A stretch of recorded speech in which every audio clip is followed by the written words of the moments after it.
Hai semuanya, welcome back to my channel. Di video kali ini aku akan membawakan sebuah cerita tentang pohon mangga Bumina yang terkenal angker. Bagi kalian yang belum subscribe ke channel ini, mohon bantuannya untuk subscribe dan boleh minta like-nya juga. Sekarang kita masuk ke ceritanya. Dulu, sekitar tahun 2007, ada sebuah keluarga yang tinggal di sebuah gang kecil. Di gang itu, semua penduduknya saling mengenal satu sama lain. Keluarga yang mau kita ceritakan ini sebut saja nama mereka Ibu Mina, Bapak Burhan, dan anak-anak mereka bernama Lili, Mariana, dan Tony. Rumah mereka adalah rumah semi kayu dengan batu. Sebagian bangunan masih terbuat dari kayu. Atap mereka pun masih seng. Rumah itu terhitung cukup sempit untuk ditinggali mereka berlima. Namun karena kondisi keuangan mereka yang pas-pasan, mereka mau tidak mau harus memaksa tinggal di sana. Rumah peninggalan orang tua Ibu Mina. Sudah bertahun-tahun mereka tinggal di rumah itu. Di rumah itu ada sebuah pohon mangga yang sangat besar yang sudah tua. Sampai-sampai akar pohon itu menjalar ke lantai rumah dan membuat lantai rumah itu sedikit retak. Pohon mangga itu kalau berbuah pasti buahnya besar-besar, lebat dan rasanya sangat manis. Tak jarang anak-anak sekolah sengaja pulang melewati depan rumah Bumina untuk mencuri mangganya. Termasuk saat itu Dimas, Rangga dan Yusuf. Mereka adalah siswa SMP dari gang sebelah. Sengaja melewati rumah Bumina karena mereka mengetahui pohon mangga itu sudah mulai berbuah. Saat itu pukul 1 atau 2 siang, rumah Bumina terlihat sepi. Biasanya jam segitu Bumina pasti sedang tidur siang, suaminya pun masih belum pulang bekerja, dan anak-anaknya tentu saja masih di sekolah. Ketiga anak SMP itu yang melihat kesempatan bagus ini langsung memutuskan untuk mengeksekusi buah mangga yang terlihat sudah sangat banyak bergelantungan di atas pohon itu. Beberapa sudah terlihat agak menguning, dan pastinya harum mangganya sudah semerbak sampai ke bawah. Rangga yang paling tinggi di antara kedua temannya itu, dia terpilih sebagai pemanjat. Sementara Dimas dan Yusuf berada di bawah mengawasi sekitar dan menampung mangga yang dipetik Rangga nanti ke tas mereka. Naiklah Rangga. Situasi jam segitu di sana memang cukup sepi. Dia mulai naik perlahan untuk mencapai beberapa buah mangga yang ada di sebuah cabang pohon. Berhasil. Rangga berhasil memetik satu mangga. Kemudian melemparkannya ke bawah yang langsung disambut oleh Yusuf yang sudah membuka tasnya. Kemudian mangga kedua. Sampai pada mangga ketiga, entah kenapa Rangga sedikit terhuyung, hampir terjatuh. Untungnya dia sempat memegang sebuah dahan yang cukup kokoh sebelum sempat terjatuh. "Kenapa Gah?" tanya Dimas yang keheranan melihat temannya berhenti sejenak dan memegang dahan pohon dengan kuat. "Gak apa-apa Mas, nih aku lanjut lagi." "Siap-siap tangkap," ucap Rangga. Tapi sebelum dia berhasil memetik mangga ketiga, tubuh Rangga seperti didorong oleh seseorang yang membuat Rangga tidak mampu menahan keseimbangan dan tidak sempat memegang apapun. Tubuh Rangga terjatuh dari dahan pohon yang tingginya sekitar 10 meter. Di bawah pohon ada bebatuan sehingga bebatuan itu melukai tubuh Rangga dari kepala sampai kaki. Dia pingsan di saat itu juga. Tapi hal yang membuat Dimas dan Yusuf tidak kalah syok adalah sesaat setelah Rangga jatuh, dari atas pohon terdengar suara ketawa wanita yang sangat melengking. Suara tawa kuntilanak. Saat dicek ke atas, kedua remaja ini tidak melihat apapun. Tapi suara itu terdengar untuk beberapa saat. Mereka mau melarikan diri, tapi tidak tega dengan Rangga, sehingga mereka bersusah payah memapa Rangga untuk segera pergi dari sana. Belum sempat mereka pergi, Ibu Mina yang mendengar keributan dari dalam rumah pun keluar dan melihat seorang remaja terluka di depan rumahnya. Dia segera menghampiri ketiga remaja itu. "Kenapa itu, Dek?" tanya Bu Mina. "Teman kami jatuh, Bu," ucap Dimas sambil menahan tangis. "Jatuh dari mana?" tanya Bu Mina lagi. "Dari pohon mangga, Bu," balas Yusuf. Bu Mina tidak sempat marah lagi melihat kondisi Rangga yang terluka. Dia pun segera memanggil warga lain untuk membantu Rangga.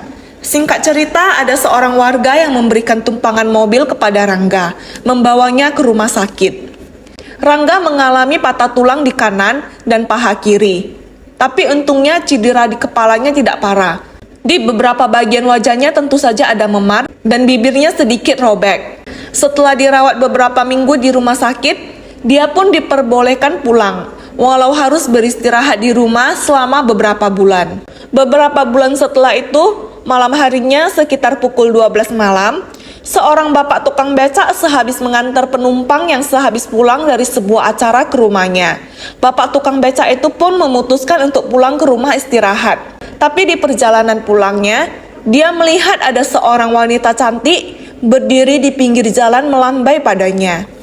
Karena pada saat itu sudah jam 12 malam, tentu saja semua jalanan sudah gelap dan saat itu penerangan lampu kota tidak begitu banyak. Malam itu hanya ada penerangan minim dari lampu jalan dan sedikit semburat sinar bulan yang menyinari wanita yang berdiri di pinggir jalan itu. Dari kejauhan wajah wanita itu tidak terlalu terlihat. Cuma yang pasti rambut wanita itu hitam panjang sampai ke pinggang. Dia mengenakan t-shirt putih dan celana hitam panjang sambil menggenggam sebuah tas tangan hitam.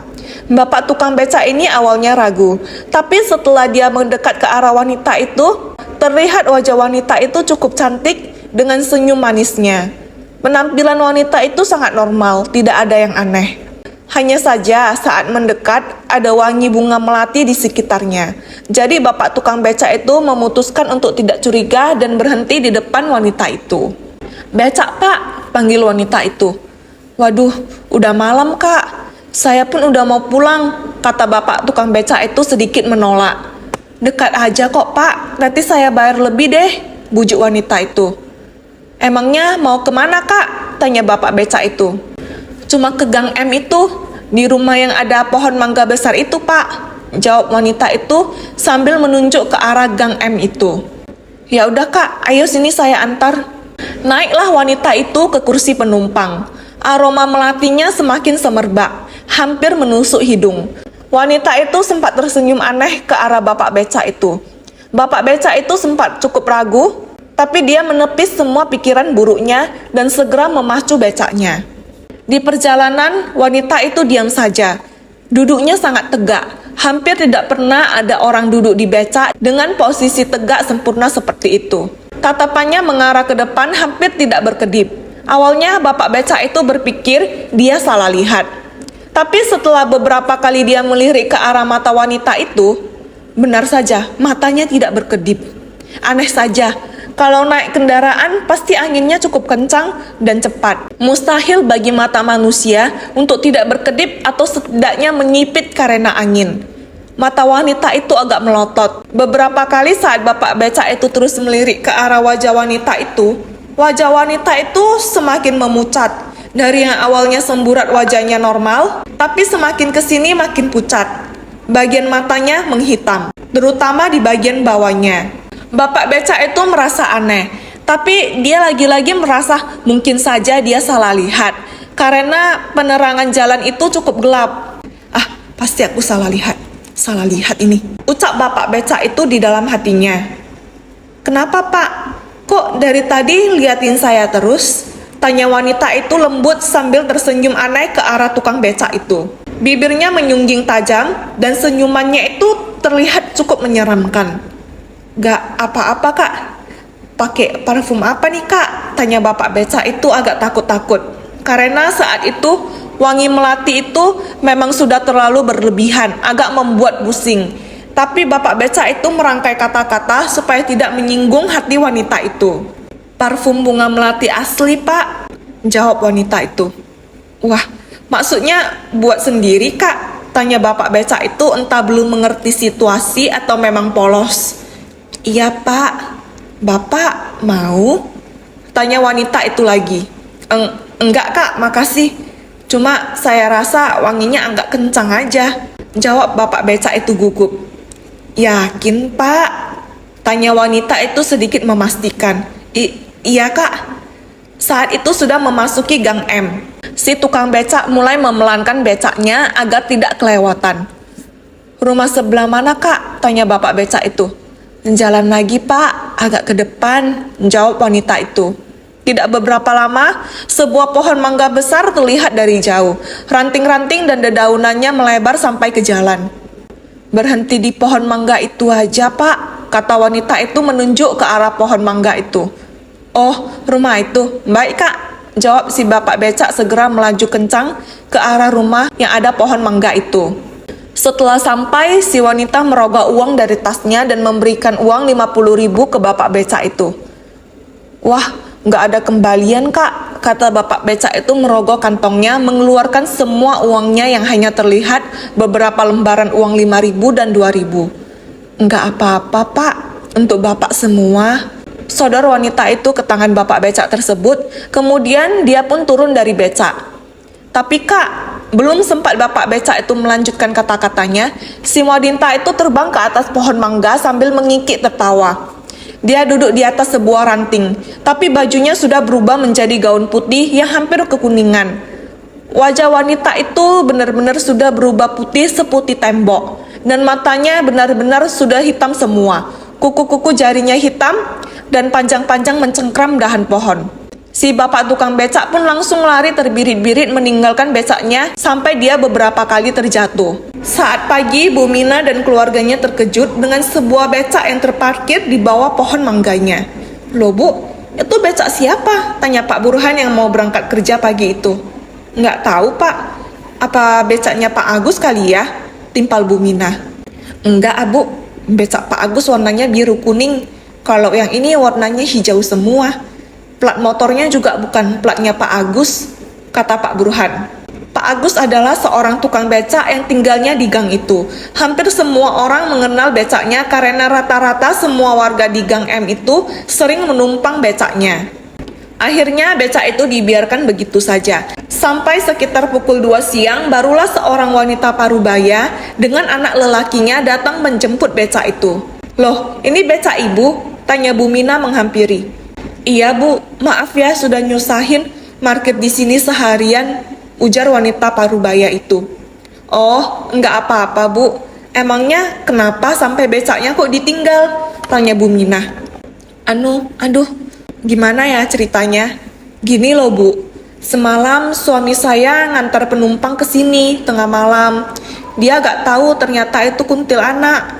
Semalam dia pulang badannya panas dingin. Sekarang juga masih sakit, jelas ibu itu. Waduh, salah lihat gak Bu? Tanya Bu Mina. Entahlah Bu, kata suami saya penumpang itu ada memberi dia uang. Saat saya cek ternyata daun, ujar ibu parubaya itu. Beberapa warga yang lewat sedikit banyak mendengar percakapan mereka. Cerita itu pun tersebar dengan cepat di gang itu. Mulai saat itu banyak orang yang mengatakan beberapa kali mereka sempat diganggu saat melewati pohon itu. Seperti merasa ada hawa aneh saat melewati pohon itu, tapi begitu sudah menjauh dari pohon itu, hawanya normal kembali. Ada beberapa orang yang seperti dilempari kerikil atau ranting dari atas pohon, disertai dengan suara yang membuat orang yang diganggu itu sontak menengadah ke atas untuk melihat siapa yang memanggil dan melemparinya. Ternyata tidak ada siapa-siapa di atas pohon.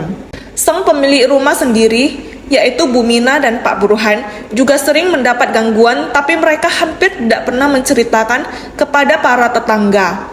Karena khawatir, para tetangga akan mengklaim rumah mereka angker dan menghindari rumah mereka. Malam itu, semua keluarga Bu Mina sudah berada di kamar masing-masing. Kedua anak gadisnya, Lili dan Mariana, tidur bersama di satu kamar di bagian belakang. Bu Mina, Pak Burhan, dan Tony si bungsu yang masih kelas 2 SD tidur di kamar depan. Rumah Bu Mina itu memang hanya ada 2 kamar. Entah pukul berapa itu, yang pastinya para orang di rumah itu sudah tertidur pulas. Bu Mina terbangun karena ada suara ribut-ribut di atap rumahnya. Oh ya, sebelumnya biar saya jelaskan. Pohon mangga Bu Mina ini memang sangat tinggi dan lebar ranting-rantingnya, sampai-sampai mengenai atap rumah Bu Mina. Jika ada mangga jatuh, maka akan ada suara terbentur di atap seng rumah itu. Nah, pada malam itu suara yang Bu Mina dengar adalah suara yang sama seperti biasanya, mangganya jatuh mengenai atap sengnya. Bukan sekali 2 kali, tapi terus-menerus. Seakan-akan banyak sekali mangga yang terjatuh. Tapi yang paling aneh adalah, setahu Bu Mina, mangganya belum berbuah pada waktu itu. Maka dia membangunkan suaminya untuk mengecek suara apa itu. Pak, Pak, bangun Pak, panggil Bu Mina sambil menepuk tubuh suaminya. Kenapa mah? Jam berapa sih mah? Ujar Pak Burhan dengan suara tidak jelas karena masih setengah tertidur. Pak, ada dengar suara nggak di atap? Pak Burhan meneliti suaranya sebentar, lalu berkata, suara mangga jatuh itu mah. Mangga kita belum berbuah loh Pak, lagian nggak pernah mangga kita jatuh sebanyak itu di atap, ucap Bu Mina. Pak Burhan seketika terlonjak dari tidurnya dan terduduk. Sepertinya dia juga menyadari sesuatu yang aneh. Maling nih mah kayaknya, ujar Pak Burhan. Mana linggisku mah? Itu di belakang pintu Pak, ucap Bu Mina. Pelan-pelan mereka berdua bangkit dari ranjang. Tony, anak mereka, masih tertidur nyenyak di tengah kasur. Mereka mendekati jendela kamar mereka yang menghadap ke arah pohon mangga mereka di depan. Pak Burhan membuka sedikit jendela kayu itu untuk mengintip apa yang ada di depan mereka. Dari celah jendela itu tidak ada siapapun di sana. Kondisi di luar hening, hanya ada pohon-pohon dan daun-daun yang bergoyang ditiup angin malam. Sesekali ada suara jangkrik. Gak ada siapa-siapa mah.